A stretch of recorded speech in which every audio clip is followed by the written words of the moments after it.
اردیبهشت ماهی جان عزیزم یا الله رو بنویس و 2 بار بزن روی صفحه. من یک آدم روباه صفت دارم برای شما میبینم که توی حروف اسمیش د، الف و ر هستش. چشم و نظر توی بخت و اقبال شما وجود داره، انگار هر مسیری که میرید دقیقه 90 خراب میشه.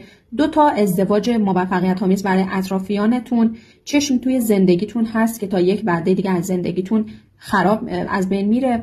احتمال این که شما بخوای یه ریسکی رو انجام بدی وجود داره، ولی حماقت اشتباه انجام نده. چشم انتظار شخصی هستی که به اشتباهه. اگر رابطه ای رو کات کردی به نفعت بوده. آقای از دست شما عصبیه و دنبال آسیب زدن به شماست. این شخص حتی میتونه شریک احساسیتون باشه. اونایی که توی رابطن احتیاط بکنید.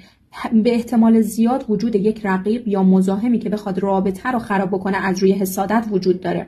دیدار ملاقات عاشقانه برای سینگل ها دیده میشه که توی رابطه میرید با آقایی که قد بلندتر از شما داره، چش و ابروی کشیده و خوش فرمی داره، آدمیه که عطرهای خوبی میزنه و یک پولی با مبلغ 21-12 به دستت خواهد رسید. خرید یک عینک یا یک چیزی مثلا پارچه روسری لباس رو داری. موفقیت 100% توی مسائل قانونی 110 رو برات میبینم.